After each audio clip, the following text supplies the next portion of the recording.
दोस्तों, तेलंगाना से एक ऐसी दिल दहला देने वाली घटना सामने आई जिसने पूरे इंडिया को झकझोर के रख दिया और हमारे कानून व्यवस्था पर कई बड़े सवाल खड़े कर दिए हैं। यह व्यक्ति जो आपको स्क्रीन पर दिखाई दे रहा है, इसका नाम है राजकुमार, जिसकी उम्र रहती है 35 साल। यह व्यक्ति पास्को एक्ट के तहत कुछ महीनों से जेल में बंद था, क्योंकि इस लड़की ने एक 16 साल की लड़की जो नाबालिग रहती है उसके साथ दुष्कर्म किया था। उसके बाद वो लड़की जाके अपने घर वालों को पूरी वारदात बताती है। तब वह लड़की अपनी माँ और दादी के साथ मिलके अपने नज़दीकी थाने में जाके इसके खिलाफ मुकदमा दर्ज कराती है, जिसके तहत इस व्यक्ति को कई महीनों की सज़ा होती है। पॉस्को एक्ट के तहत जेल हो जाती है। लेकिन राजकुमार कुछ महीनों जेल में रहने के बाद लोअर कोर्ट उसको एंटीसिपेटरी बेल दे देता है, जिस बेस पर वह जेल से बाहर आ जाता है। और जेल से बाहर आने के बाद वो कुछ ऐसा वारदात करता है, ऐसा कारनामा करता है जिसको सुन के आपका कलेजा फट जाएगा।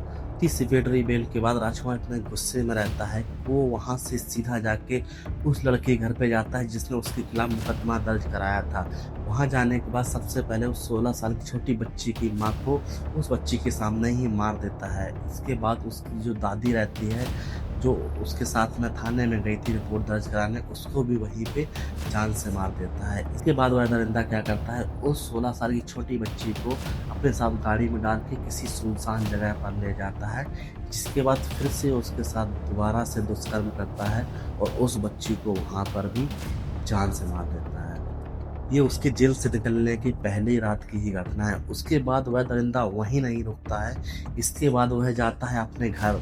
अपने घर पर जाने के बाद उसकी जो घर पे बीवी रहती है, अपनी बीवी को भी वो किसी धारदार हथियार से जान से मार देता है। उसके 2 बच्चे रहते हैं छोटे-छोटे। एक बच्चा जो रहता है वो रहता है 4 साल का, दूसरा जो बच्चा रहता है वो रहता है महज़ 18 महीने का। वो कुछ आओ देखता है ना ताओ देखता है, अपने दोनों बच्चों को ही उसी धारदार हथियार से मार देता है। उस लड़के के घर जाके लड़की की माँ, लड़की की दादी और उस लड़की को और अपने घर पे आने के बाद अपनी बीवी और अपने 2 बच्चों को टोटल 6 मर्डर करके वो रात में ही अपने माँ-बाप को फ़ोन करता है और उनको फ़ोन करके बोलता है कि जिन्होंने मेरे ऊपर मुकदमा दर्ज कराया था, जिन्होंने मुझे जेल भेजा था, उनको मैंने मार दिया और जो हमारे अपने थे उनको भी मैंने मार दिया है और मैं खुद जाके अब अपनी जान दे दूँगा।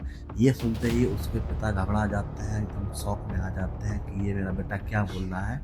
ये इतना बोल के राजकुमार फ़ोन काट देता है और अपना मोबाइल स्विच ऑफ कर लेता है। इतना सुन के राजकुमार के पिता पुलिस को फ़ोन कर देते हैं। पुलिस राजकुमार के पिता की बात को सुनकर पुलिस जब उस लड़की के घर पे जाती है और उस राजकुमार के घर पे जाती है तो देखते हैं वहाँ पे एक नहीं बल्कि 6-6 लाश वहाँ पे पड़ी हुई थी, जिसको देख के सभी लोग हैरान हो गए। अब मैं आपसे एक सवाल पूछता हूँ, इस सब का ज़िम्मेदार कौन है? इस सब का ज़िम्मेदार क्या वो अकेला राजकुमार है जो वहाँ से निकल के उसने ऐसी वारदात करी, या दोषी आप लोअर कोर्ट को मानेंगे जिसने उसको एंटीसिपेटरी बेल दिलाई, या उस वकील को जो उसकी तरफ से केस लड़ रहा था?